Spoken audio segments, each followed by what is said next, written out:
Hare Krishna, Hare Ram. It sounded like the most Ras Prabhu, Professor, retired, and I'd like to welcome everybody else.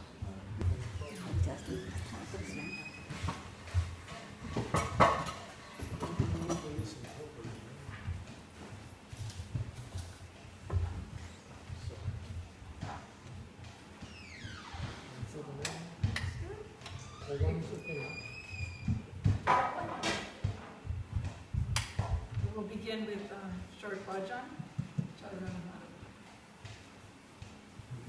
Jaya Radha Madhava Kunja Bihari.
Hey Krishna. We'd first like to wish a happy Mother's Day to anybody in the audience who happens to be a mother.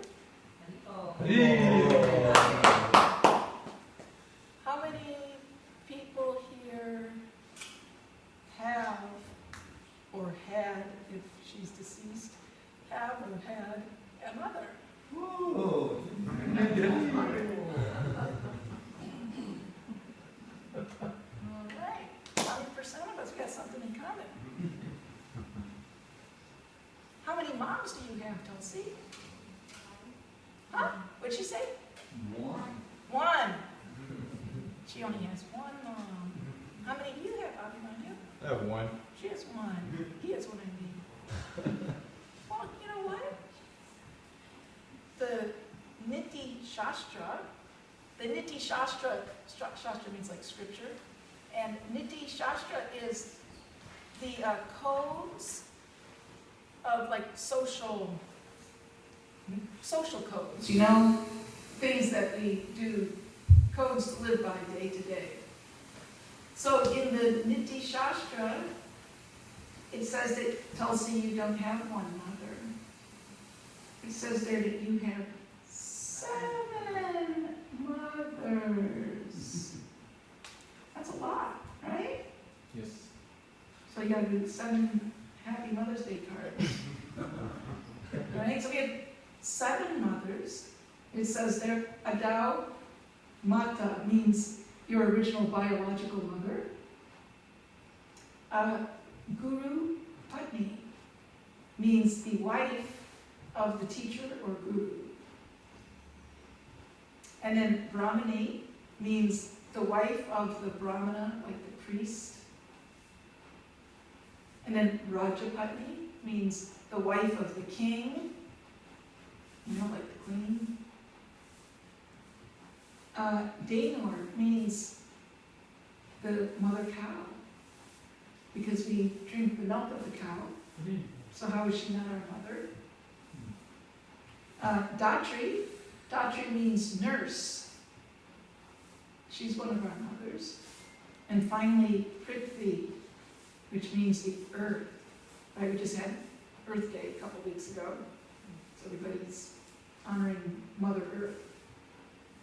So these are the 7 mothers, okay, Tulsi? So next year when we ask you how many mothers you have, what's the right answer? 7! And then we're going to ask you to list them too. So you're going to have to memorize that one. So 7 mothers. In the Niti Shastra, Chanakya Pandit, he lived from like the 4th to the 3rd century BCE. And he was a philosopher, a poet, and he was the prime minister to the king, Chandragupta. So in that Niti Shastra, he has many instructions there. And he gives an instruction about mothers also. And what he says is that the sign of a learned man is not that, you have a PhD diploma hanging on your wall, or you have a big bank account or something. He says that one of the signs of a learned man is that they view all women, beside their own wife, like their mother. That means with great respect and honor and even obedience. So that's the position of mother in the Vedic culture. One was trained to see mother everywhere. So, instead of a Bhagavad Gita verse today, I thought we would look at a verse from Srimad Bhagavatam. Now, it's very normal and common and like for women to become mothers. So why would one become a mother? What's your name? Rita. Rita? Are you have children No. at all? Okay, no, then I'm not going to ask you the question. Me neither, so we're on the same page there. Your name is? Rajeshwari. Rajeshwari, I think we've met before. Yes. You have children? Yes. Okay, so why does one become a mother? What's the motive? To teach him good lessons and how to live. How to be a good person. Okay. What else? What other good reasons to be a mom? Well, those of you who have mothers, what's like the best thing your mom did for you, Rita? She loved me. She loved you, okay. What else did you get from mom? She nurtured Nurtured you. me. Protection. What was that? Protection. Protection. She feeds. Feeds you, oh, okay. Chastisement. Chastisement, that's good too, right? Mercy, my gosh. Guidance and encouragement. Encouragement. So many things we get from the mother. So we're going to look at a verse in the Srimad Bhagavatam, which actually describes what is the real purpose of being a mother, like why we would want to do that, and what's the best gift we get from our mother out of the many, many gifts. Life. Love. So, The mother teaches the patience. patience, so many things, right? We can make a big list, right? So, one personality named Rishabdev, accepted as a Shakti-Vish avatar of Lord Vishnu. He was instructing his 100 sons, and in that instruction, many, many nice instructions, there's this one instruction found in the Srimad Bhagavatam, in the 5th canto, in its 5th chapter, Lord Rishabdev's teachings, in text number 18, he makes this nice instruction. He says, Guru nasasyat svajano nasasyat pita nasasyat janani nasasyat daivam natatsyan navatishcha sasyan namochayaya samupeta mrityam. He says that one who cannot deliver his dependence from the path of repeated birth and death should never become a spiritual master, a father, a husband, a mother, or a worshipable demigod. I think it's interesting, it says his dependence, one who cannot deliver his dependence. And many times people take issue with the fact that Prabhupada uses the word he and his when he speaks about a person, like a human being. He uses the language he and his. And today that's like politically not correct. You're supposed to say he or she and his or hers. And like, why is he only speaking about men? But it's obvious from this verse, because it says here that such a person should not become a father or a mother, which is female. So the word his and him and he are like often used, most often used as like a generic pronoun, if you know, for human being. So anyway, I think that's interesting that this verse pretty much clears that up.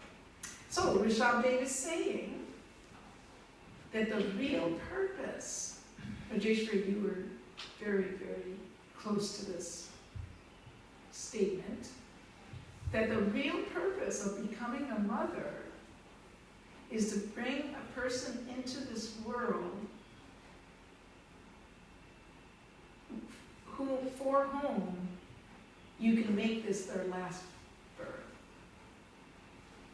That you want to serve that person, for them to be a good person, a contribution, positive contribution to society, but even above and beyond that, is to teach that person how to make this their last birth in this material world. That they get out of the cycle of repeated birth and death. In other words, that you can deliver your children.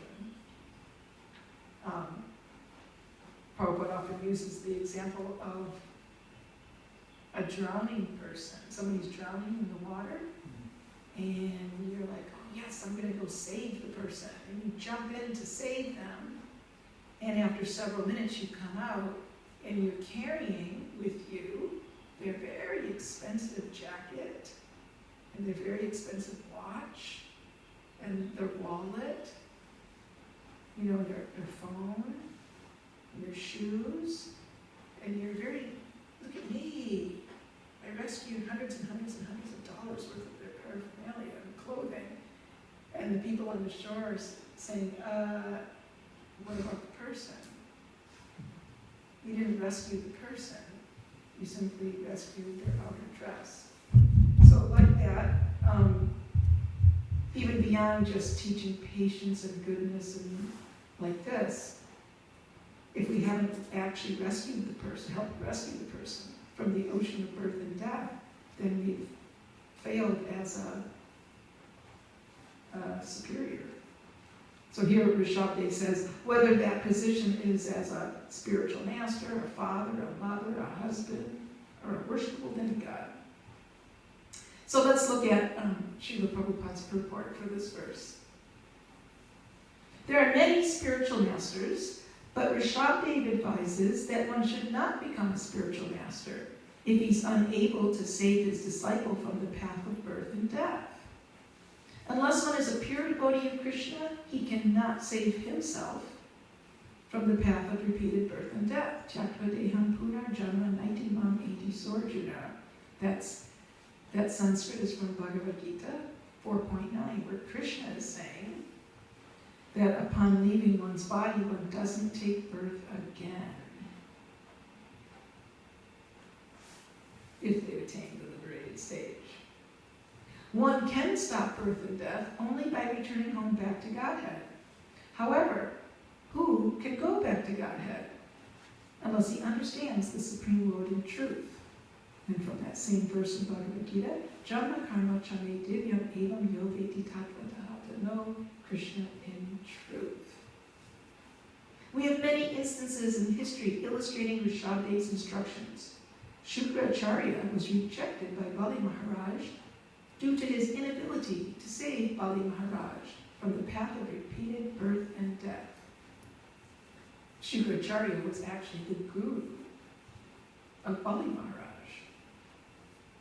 And when Bali Maharaj decided to surrender everything, like literally everything, to Lord Vishnu, Shukracharya said, stop! Don't do it! Now, what kind of guru does that?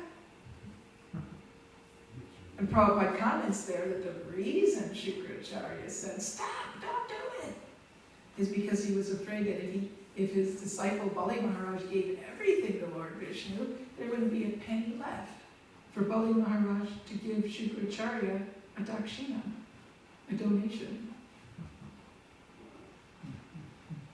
So he said, don't give it all to Vishnu. So Bali Maharaj rejected him. Shukracharya was not a pure devotee. He was more or less inclined to fruitive activity. And he objected when Bali Maharaj promised to give everything to Lord Vishnu.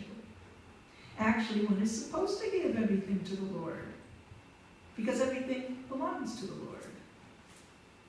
So if everything belongs to Krishna, but we don't give it to him, you might say, how can I give him something he already owns? We don't acknowledge that it belongs to him. We don't utilize it for him. We don't offer it to him. Then what are we called? You take somebody else's property, a thief, right? Mm-hmm. So actually we're supposed to give everything to Krishna. Consequently, the Supreme Lord advises in Bhagavad Gita 9:27, Yat karoshi ashnasi, yat yohoshi tadasi, yat tapasyasi konteya, tat karushvam arpanam. O son of Kunti, all that you do, all that you eat, all that you offer and give away, as well as all austerities that you may perform, should be done as an offering unto me. This is bhakti. Many people think, oh yeah, I'm a devotee of Krishna. I have bhakti, I have love and devotion in my heart. But Prabhupada said, this is the measurement of bhakti. Do we actually give everything that we eat, everything that we give away, all the austerities perform, everything that we do, done as an offering to Krishna? Unless one is devoted, he cannot give everything to the Supreme Lord. Unless one can do so, he cannot become a spiritual master, husband, father, or mother. Now you might say, well, why can't I become a mother if I, fall short of giving everything to Krishna? Well, the reason is very simple. That you can't teach somebody something that you yourself don't know or don't practice. I can hardly teach you, how to play the harmonium if I don't know how to play harmonium. So if the purpose of being a parent, a mother, is to deliver one's dependents, one's children, from the cycle of birth and death, and if Krishna in Bhagavad Gita says that the telltale sign that someone is on that path of getting out of the material world, the telltale sign is that everything that they do, everything that they eat, everything that they want to give in charity is always offered fully to Krishna. Unless one's doing that, then one is not really on the path. So if we're not practicing that, we can hardly teach another, right? Teach by example. Because you might say, oh, how can I teach my children these, heavy-duty things about Krishna consciousness? I'm not philosophically oriented. I don't have, Bhagavad Gita memorized. And, how can I teach my children, train my children to make this their last birth? But here Prabhupada is saying, you simply teach by example. Even if you can't, speak the philosophy. Another story in Srimad Bhagavatam involves the young boy Dhruva Maharaj. Perhaps most of you are familiar with the personality Dhruva. So Dhruva was very, very upset one day because his father, he had a huge kingdom. So Dhruva, as the son, went and sat on the lap of the king, his father. But much to his dismay, his father pushed him off his lap. Get out of here. And Dhruva was like, what do you do that for? And it turned out that his father, the king, was playing favorites. And he actually preferred, Dhruva's half-brother. Dhruva, the king had more than one wife. He had children by more than one wife. So Dhruva, his mother was named Suniti. And the king actually considered her like a lesser wife. And he preferred his other wife named Suruchi. So he was more inclined to the boy that was born of Suruchi than to Dhruva, who was born of Suniti. So he just pushed Dhruva off of his lap. And Dhruva was so mad. He's only 5 years old, They get angry very easily, throw a temper tantrum over even the smallest things. So he just threw a temper tantrum. And he went running to his mother, Suniti. That was a simple woman. And he started crying. And he said, you know what I want to do to get revenge? I want to get a kingdom greater than my father's. In fact, I want to get a kingdom, even greater than Lord Brahma's. Lord Brahma's like the king of the whole universe, right? So Judah's like, I just want, you know, the biggest and the best kingdom. So how can I go about doing that? He's only 5 years old. So his mother didn't say, well, you know, what you really need to do is go study political science and get your MBA and, you know, become a millionaire, entrepreneur, businessman or something. She said, well, I've heard that saintly people, when they want something from the Lord, they go to the forest and they meditate and they cry out to the Lord. And then they, like that, they get their desires fulfilled. So Judah ran to the forest. That wasn't what his mother was actually wanting him to do, like run away from home. But he literally ran away. And he went to the forest. And he looked everywhere. Where's the Lord? Where's the Lord? Suniti is considered Jula's Vartma Pradarshika Guru. Vartma means path. Vartma means path, and Pradarshika means to show the path. Vartma Pradarshika Guru, she's the guru who showed Jula the path. She didn't give him a mantra to chant and, teach him all this philosophy and this, that, and the other thing. But she pointed him in the right direction. This is where you go to find the Lord, and He will fulfill your desires. And so Jula did go to the forest. He really, really tried to meditate. A 5-year-old is trying to figure out how to meditate. And he was so innocent. I'm supposed to find Lord Narayan in the forest. So every creature that he came across, oh, Mr. Tiger, are you Lord Narayan? Oh, no. Oh, okay. Right? Mr. Lion, are you? No. And then after so much effort of him trying to meditate and find Lord Narayan, Narada Muni appeared. And Narada Muni became his, like Diksha Guru, gave him mantra to chant and instructions and like that. So the mother, Suniti, is actually glorified in Srimad Bhagavatam because she was the Vartma Pradarshika Guru of Dhruva Maharaj. So one doesn't have to be a big, acharya or something. So let's finish Prabhupada's purport. He mentioned how Bali Maharaj had to reject his guru.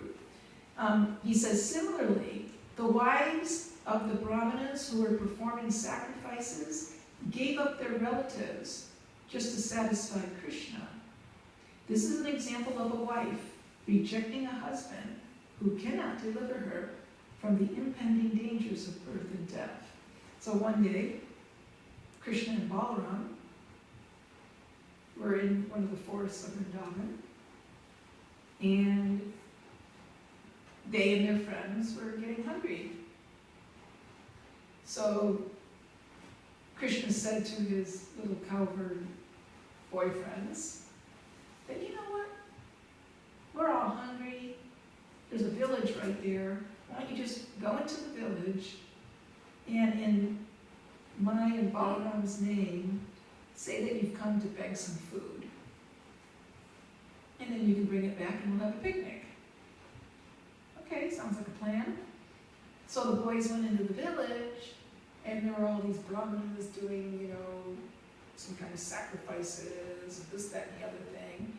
And they went and they begged from the brahmanas, could we have just a little food, because Krishna and Balaram because their friends are hungry, they want to have a little picnic. And the brahmanas basically told them, stop bothering us. Or right in the middle of a sacrifice. Go away.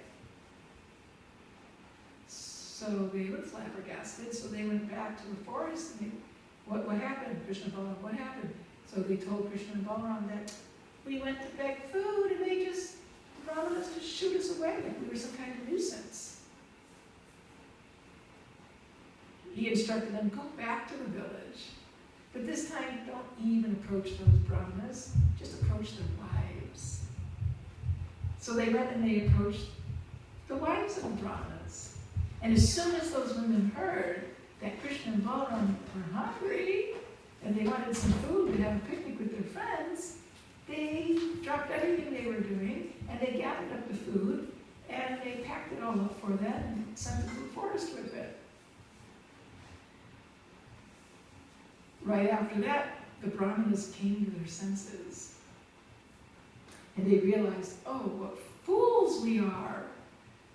The Supreme Personality of Godhead, Krishna and Balaram, were just right there in the forest outside our village. We're doing all these yajnas to satisfy the Supreme Lord.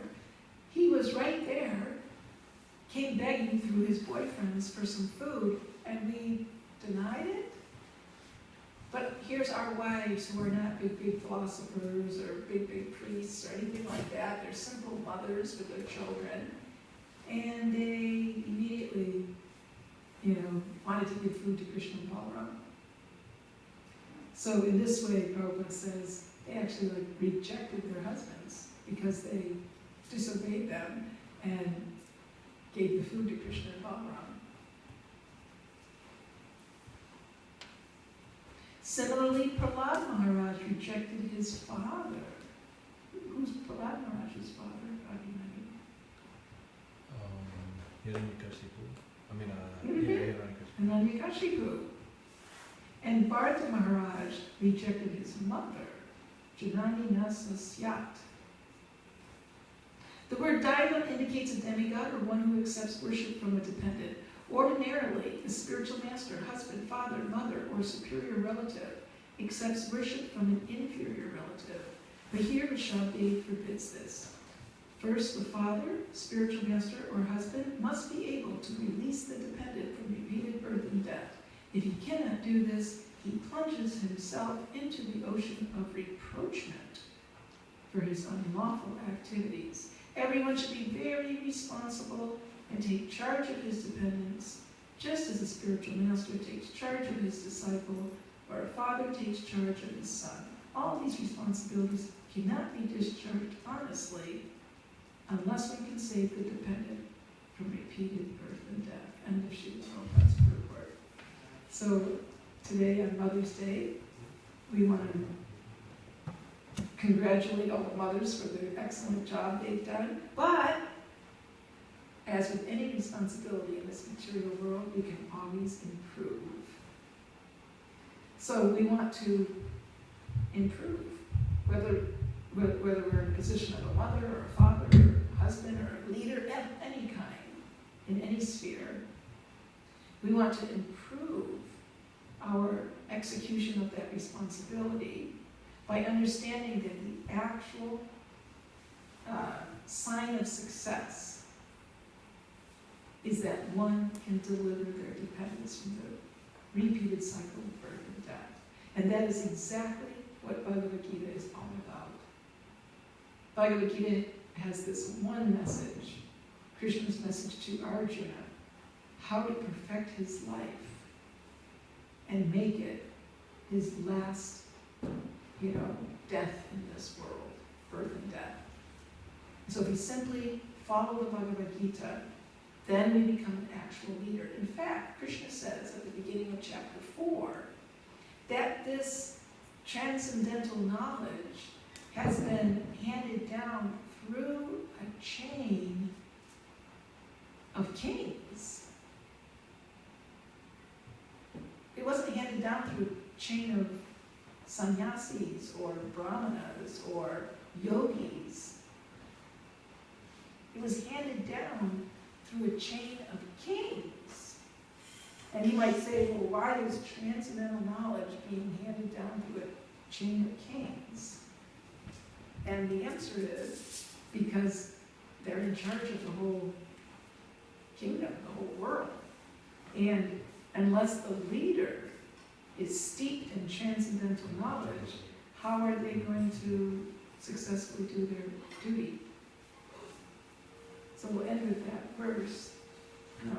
Evam parampara prapta imam rajarshayo vidu sakala anena mahata yoganashta parantapa. This supreme science was thus received through the chain of disciplic succession, and the saintly kings understood it in that way. But in course of time, the succession was broken, and therefore the science, as it is, appears to be lost.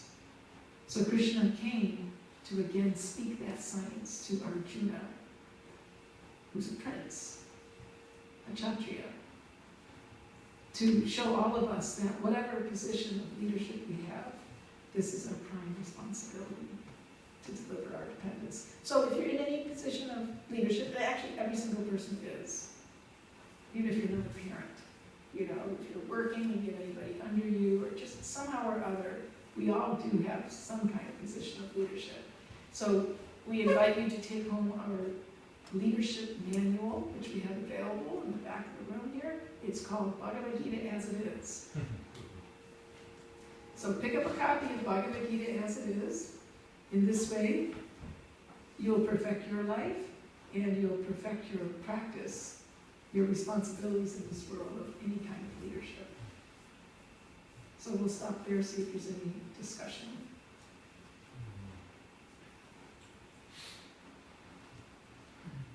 What kind of Brahmins were performing their sacrifices? How come their wives knew that it was the Supreme Personality God had come out of the woods? And the Brahmins who were doing sacrifices, Go Brahman Hitayasha, they're such special people. Why were they busy engaged in sex? How could they not recognize the Lord coming out of the woods? Yeah, so Prabhupada explains that being a Brahmana means like the most intelligent, mode of goodness type person, is not sufficient qualification for recognizing the Supreme Person. One can be a Brahmana and totally be like an impersonalist. But the wives of the Brahmanas, despite their not being educated women, not being some big position in society, you know, just simple wives and mothers, their hearts were more pure. And they, therefore, were more qualified. They had that sentiment, oh, Krishna and Balaram are hungry, and they want to have a picnic with their friends.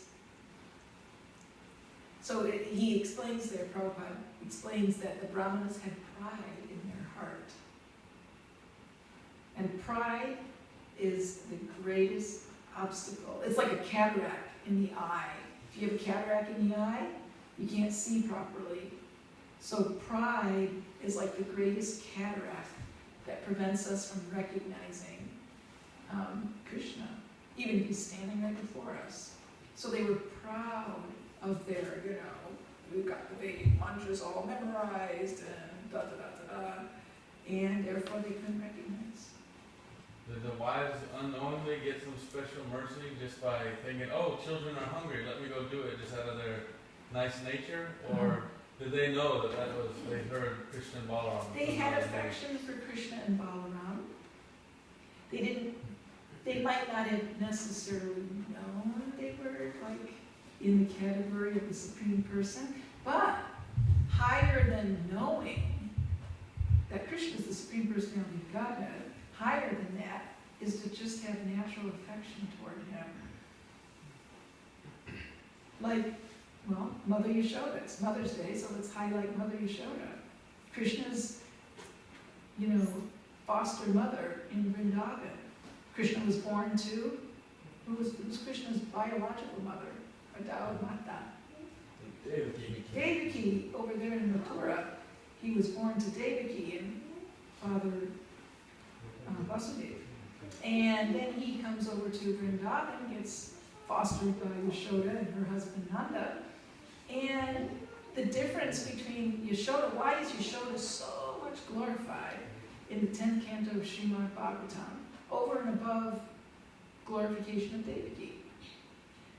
Yashoda is glorified in the 10th canto of Srimad Bhagavatam because she did not exist on the platform of knowing that her son Krishna, you know, was the Supreme Personality of Godhead. Devaki, on the other hand, when she gave birth to Krishna, and he manifested his four-armed, opulent, Vaikuntha form, she understood this is the Supreme Personality of Godhead. But Yashoda was so just inexplicably and just like overwhelmed with attraction for and affection for Krishna, that she couldn't even see him as anything more than a cute little boy, my baby. If she had been, oh yeah, he's the Supreme Personality of Godhead, that would have ruined everything. How are you going to be all like, treating him like a little baby when you're thinking he's the Supreme Personality of Godhead? And in fact, the love from a mother is so relishable. You know, most kids suffer in this world when they have psychological problems.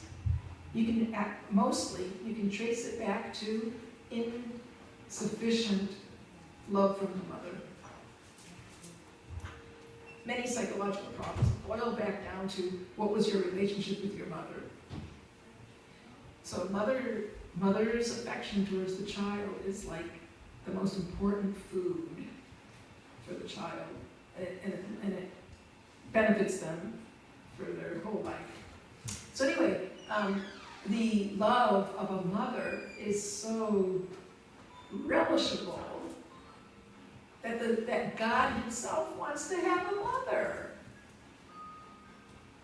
You know, sometimes when we argue, is there a God? It's like, well, do you have a father? Yes. Did he have a father? Yes. Did he have a father? Yes. And you go back ad infinitum. Okay, well, go back to the original father. That's God. And then somebody will say, well, where did God come from? Well, Anadir Adir Govinda, the Supreme Personality, has no beginning, and he is the source of everything. But nonetheless, Krishna, being that original person who has no origin, he says, yeah, but I'm missing out on something. I'm missing out on how much fun it is, how joyful it is to have the love of a mother. So he, through his inconceivable Shakti, manifests parents. And he agrees when he comes to appear in this world to take birth and play the role of a little boy who's just, totally in love with his mother, and the mother's totally in love with him. And that exchange of love, he says, is more relishable than those who view me as the Supreme Personality of Godhead, and worship me, and honor me, and bow down to me. So Mother Yashoda is very much glorified in the 10th canto of Srimad Bhagavatam, even over the position of Devaki. Okay, anything else? Otherwise, okay, Yogindra Prabhu. We'll end with Yogindra Prabhu. What of those of us who are unsuccessful in this mission? Maybe we tried, maybe, I can understand somebody that maybe didn't try. Even in the Bhagavatam, they have parents who were good devotees, but whose children went other ways. Yeah. In fact, even Lord Varaha begot a son who was initially a nice devotee, but got into the wrong association and went other ways. So what's... Okay, good question, because success is not necessarily measured by how the product comes out. Success is measured by, did you actually do your duty? So, even in our spiritual master's life, Srila Prabhupada, before taking sannyas, he was householder with children, and it didn't all end up going in the right direction. So does that mean he was unsuccessful? No.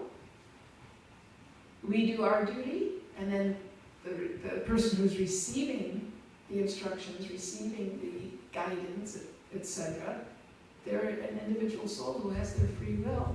They also have to do their part by accepting it and following it.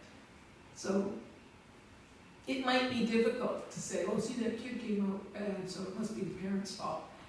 It's easy to point fingers, but Krishna knows, if we've really, really done our part. And like I said with Suniti, she pointed Dhruva in the right direction. So she did her job properly. it takes a village to raise a child, so we have many gurus in our life, but mother is considered the first guru. But her job is then to point the child in the direction where he's now going to meet other gurus. And it's up to him to, that child to take advantage of that. So if we see our dependents not going in the right direction, we can pray for them. All right, so we'll stop there. And you're all invited to go to the pavilion to have a nice Krishna Prasadam feast. And those of you who don't have Bhagavad Gita as it is, please pick up a copy on your way out of the temple room. And thank you very much. Hare Krishna. Hare Krishna.